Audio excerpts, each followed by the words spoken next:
Hey, this is Jeff Ratcliffe here. Let's talk about the value in daily fantasy for a minute. The big prizes, yeah, they're attractive, but you have to finish in the top 2% out of thousands of experts to win any real money. So even on your best day, you still feel like you're losing. Now you can play something better. Stat Hero. Stat Hero is a house-based game that combines the best of daily fantasy and survivor pools. Each Stat Hero contest lasts multiple days, but requires only one entry fee, so your money lasts longer. Yes, you can play multiple days with only one entry fee. Stat Hero gives you smaller contests and more chances to win, and no more competing with sharks or experts ever, because your only competition is Stat Hero itself. Survive the game and download Stat Hero today and see how the face of daily fantasy has changed. Finally, a game designed for the rest of us. Stat Hero now open for NFL and NBA. For more information, please visit stathero.com.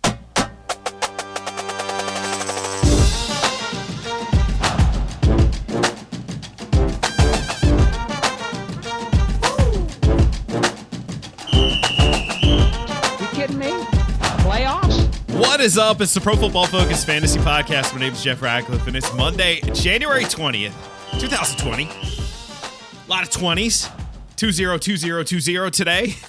But, hey, I tell you what, that was an entertaining day of football. We had some overs there, and it went to chalk, as we expected. I've said all along, Kansas City's been my favorite to win the Super Bowl. This is going to be a very close Super Bowl, though.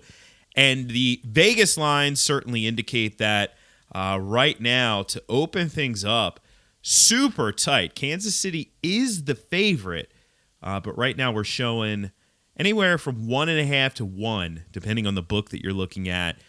You'll see, pretty much almost split, basically what I'm seeing around the industry here for Kansas City. So giving 1.5, giving 1 point, over under 54. It's going to be the anti-last year's Super Bowl, anti-Super Bowl 53 here. Exciting times indeed, but I do have a lot to talk about from yesterday's games, so we will recap the games and we'll give you a little post-mortem on the Tennessee Titans and Green Bay Packers. So let's kick it off with the first game yesterday, Kansas City getting by the Tennessee Titans. Second down and 10. Mahomes is in the gun. He's flanked by his running back. His arms extended. 3 wide. Gets the snap. 4-man rush. Moves up. He gets a block. He runs to the near side. He's on the numbers. He breaks a tackle at the 30. Comes to the near side. Breaks another tackle. Down the sideline. 25-20. Got a block at the 10. Cuts inside 5. He's in. What a run. Touchdown Kansas City. Patrick Mahomes. So, yeah, I didn't hit the under on Patrick Mahomes rushing yards. But I tell you what, the props article over at PFF.com, I went 17-10 in my recommendations. So if you just played those recommendations, you made some money yesterday. But regardless, wow, Patrick Mahomes, an absolute stud in this game yet again. Goes for 294, the 3 passing scores, 2 end zone throws again, so he's not thrown to the end zone a ton, but man, that run was just awesome. And it's not like he's Lamar Jackson. I mean, he's certainly quite an athlete, but it's not like he's blazing fast. But man, just so pretty. So much fun to watch this. And as we expected, as I predicted, we did get a bounce back game from Tyreek Hill. Not a massive yardage day, not a massive catch day. He was out-caught and outgained by Sammy Watkins, but still, 5 for 67 and 2 scores. Speaking of the aforementioned Sammy Watkins, he had a big day.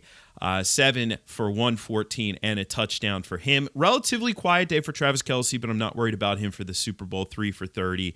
Didn't really have to do that much. And Damian Williams continues to perform well. Got in the end zone. Not a huge efficiency day or anything along those lines, but got in the end zone with 45 yards and then added 44 with 5 catches as a receiver. So solid all around there. Excited to see what this team is going to do because, boy, do they have a tough matchup on the other side of the ball. But let's do a little post-mortem here for the Tennessee Titans. And, hey, it looked like it was almost going to happen again? No.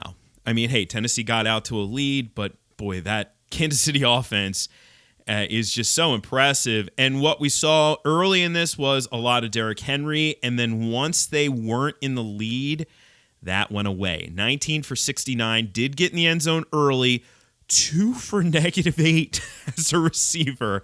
I took unders on rushing yards, receiving yards, and rushing and receiving yards. All 3 of those hit on Derrick Henry. So solid there for the bets. Not necessarily solid for fantasy, but hey, if you used him in one and done, you probably used him before this point. And if you were in some other format, you got 3 weeks out of him. And that's pretty much all you can ask for the most part. 4 weeks is insane for any playoff league. So Derrick Henry, solid playoffs. The question with him, of course, doing a post-mortem, what uniform is he in next year? Is he in a Tennessee Titans uniform? I can't necessarily see that happening just because of how much he's going to command.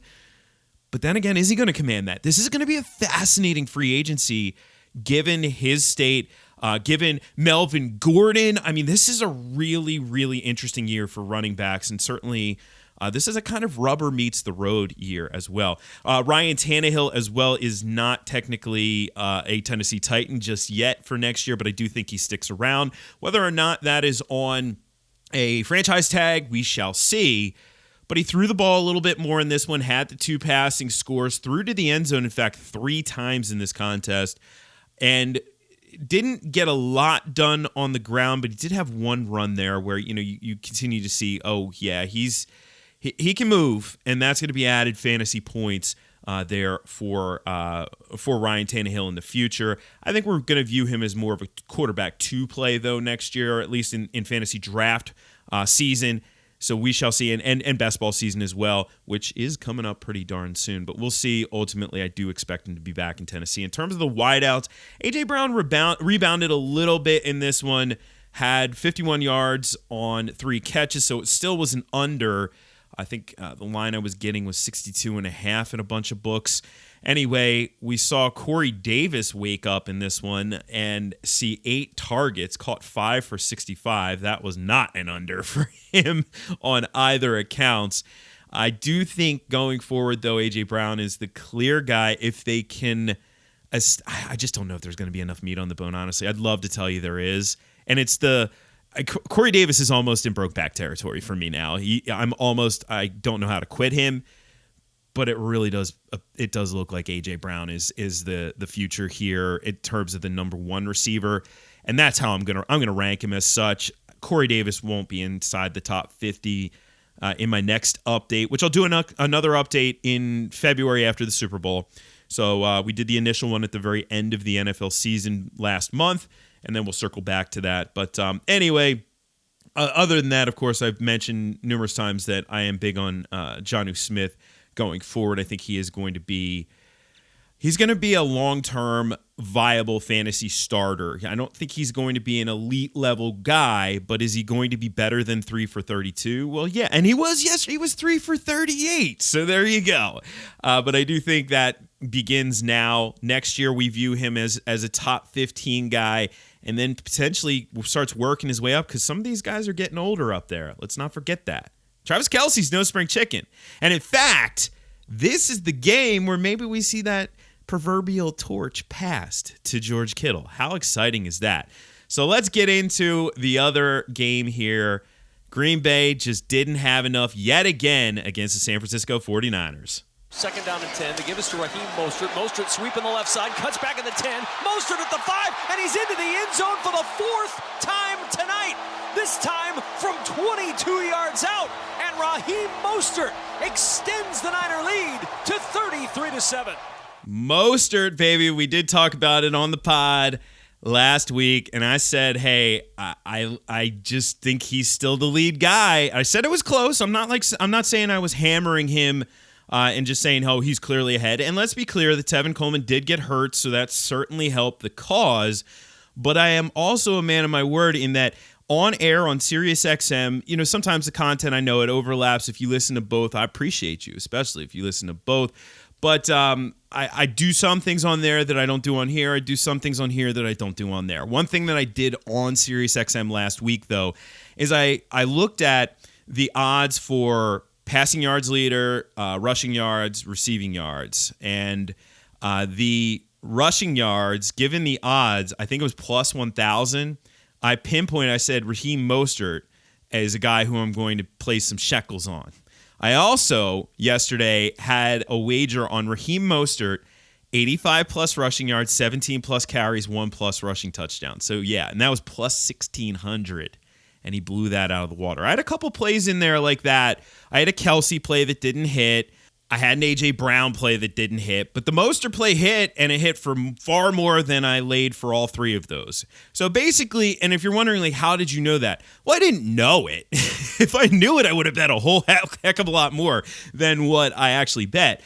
But the whole thing about being an effective bettor is pinpointing the lines that you think are the most likely to be successful. And I'm not doing that based on a whim, right? I'm doing that based on a lot of different factors. And that one just really stood out to me. And granted, yes, I got a little bit of help. But to be fair, even if Tevin Coleman was healthy, they were a rotating series. And I thought that Mostert looked a little bit more effective early on. He looked like he had just a little bit more burst against the defense. And granted, that could be me seeing things through rose-colored glasses after the fact. But regardless, it happened. It's the second most rushing yards single game performance in NFL history. I mean, in a postseason where we saw Derrick Henry making history with his two performances, both top 20 performances, Mostert blew it out of the water. There's only one player in NFL history in the postseason who's had more rushing touchdowns in a single game than Raheem Mostert put up in this one. This was impressive. This one is, I love this especially because he plays with a chip. I have a chip on my shoulder. It's the way I am. I don't know.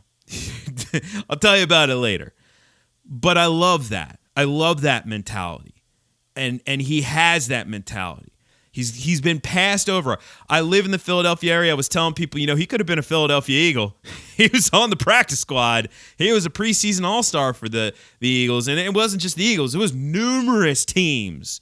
Preseason all-star, never got it done in the regular season or the postseason for that matter. Well, now he has. And it's been in the last roughly 2 months when this has been taking place. Kudos to Raheem Mostert. The question about next year, though, Raheem Mostert's no spring chicken. So I don't know if he's necessarily just the guy there in San Francisco. So it'll be an interesting offseason. But, of course, we still have one more game to see from him. And really, that was it in this one.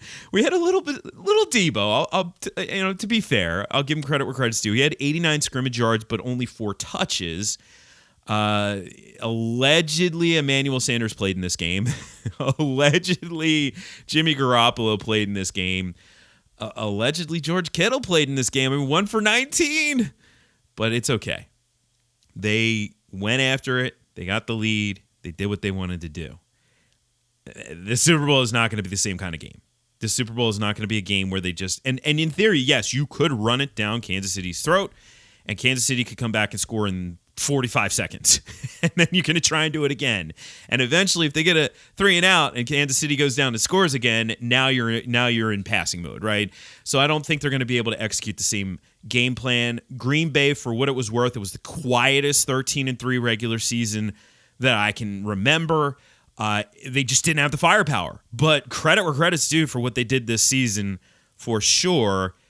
We'll see what the future lies for those guys, though. I'll get to them in just a second, but just to tie a bow on this, don't expect to just see Raheem Mostert in the Super Bowl. And we'll see about Tevin Coleman. The word is right now that he still is potentially going to try and play in the Super Bowl. So the injury isn't as bad as it initially looked. It looked bad. When a guy's carted off for a wrist, that's typically really bad. Good to hear that it isn't as bad. Anyway, moving over to the other side, and really the stats in this one, a lot of it is basically garbage time. Once the game got out of hand, we saw Aaron Jones. I thought Aaron Jones looked great in this game. I thought he looked great. He just didn't touch the ball enough, especially as a runner. 12 for 56, touchdown. Looked great. He had a receiving touchdown, 5 for 27. Just get the ball in his hands. Anyway, didn't get enough of him. I'm excited for him next year, though. Another double-digit target game. So this is 10 of his last 11 games, double-digit targets for Devontae Adams. 9 catches for $138.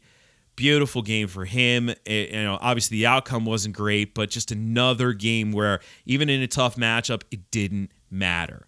Let's keep it our secret. We're going to keep this our secret. he is every bit of an elite fantasy receiver, and I don't think he's going to be viewed that way. I could be wrong. You know, I often talk about this, and it was interesting being at the FSGA conference, being around a lot of other folks from the industry, but I try to segregate myself. That's why I don't spend all day on Twitter. You may notice that if you follow me. If I'm tweeting something, it's probably important or it's a really bad joke, which I guess to me is important, but I don't like to follow what other people are saying. I don't want to read other people's stuff. I don't want to know what they're thinking because I don't want it to change what I'm thinking. I want to give you my analysis, not somebody else's, my analysis. So I don't know. It's the sense that I'm getting, though, from reading the tea leaves, and especially the sense that I'm getting from hearing from fantasy players like you listening to this podcast, that people are down on him a little bit. Not a ton. Not like saying, oh, he's the number 20 wide receiver, but more like saying he's like the number 6 or 7 or 8 fantasy receiver. And if that happens, I like that. I like that right there because that means a little bit of value. It's hard to get value in the first couple rounds of a fantasy draft. That would be one of those opportunities.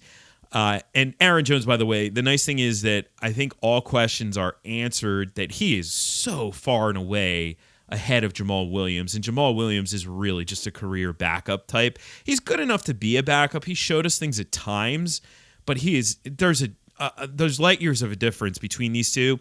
And this was something that I didn't have in my evaluation of these guys that I will have going forward. And the thing about it that I'm not going to underestimate for the future, and especially as I'm starting my evaluations for rookies now for fantasy purposes, is the sheer impact of athleticism. It's not the most important thing in the world, but when you have two guys who are, relatively in a similar area in terms of my rankings, I am going to now look at who is the more superior athlete, and that was clearly Aaron Jones in this case, even going back. I mean, I noted it. I look back at my notes, and it's like, why was I not higher on him? But, hey, hindsight. Anyway, Jimmy Graham, I think, we're really starting to see the end of Jimmy Graham, but he did go 4 for 59 in this one, so causing me to not get my receptions prop. Thanks, Jimmy Graham. But Jay Sternberger was the one who got in the end zone. 2 for 13 for Jay Sternberger. He is the future for that team. Aaron Rodgers, man, it's frustrating to not see him have all it really was that one more player. And in this one, I mean, this year, MVS flamed out. Jake Kumaro, just a guy. Lazard had 3 for 36 in this one. So, but he didn't burst onto the scene. He just kind of beat out everybody else. Allison, 2 for 8. There's no other guy. When you look at when Aaron Rodgers was really successful, it typically was this guy and this guy, James Jones and Jordy Nelson and Randall Cobb. This year, or Jordy Nelson and Devontae Adams and Randall Cobb. This year it was Devontae Adams, and that was it. That's why it's really remarkable they went 13-3 and he was hurt for a month. Crazy. But Rodgers has still got to be considered, in the quarterback one conversation. But we got to see what they end up doing. I'm curious if this team does attack the wide receiver class this year, and not on day 3, but day 2. I don't know about day 1, but day 2 especially, it'd be really intriguing. And wide receivers sometimes can really hit the ground running in the NFL. We saw it this year with some of the rookies. So anyway, Rodgers, his long-term stock, though, is on the decline. I guess, unfortunately, that doesn't mean it's the best time to trade him in a dynasty, because you're not going to get what you ordinarily would in return unless you have somebody who still perceives him that way, because he's getting up there. And I would definitely be looking to move on from him. I want to stay as young as I can in a dynasty league. Anyway, so here's the deal. It's Pro Bowl week, but that doesn't mean that I'm going to stop. We're still going to do our regular 3 pods this week, Monday, Wednesday, Friday, and the same thing next week. Didn't do it last week because of obviously the FSGA conference, But we'll do that. We'll get us all set up here. I may do some I have not decided yet if I'm going to do Pro Bowl content per se for DFS. It can be fun. We're doing a little bit of research to see if there's anything we can find. If it's more than just a crapshoot, I'll give you some thoughts. Otherwise, though, we have some really good content coming up. And what we're going to do in the middle of the week here is we're going to look at overachievers, underachievers for fantasy purposes in the 2019 season. Because, hey, we did a postmortem on all the players in the playoffs, but we really didn't do a postmortem for the entire league just yet. And I think that's important because as we're starting to think forward to 2020, I mean, who were the outliers? Who were the guys on both sides? Guys who we are probably going to value too highly because of their performance in 2019 and vice versa. Expected production, expected fantasy points can give us a lot of that insight. So I'll talk a little bit about that. It's a great stat. We're going to have more on that in 2020 at PFF anyway.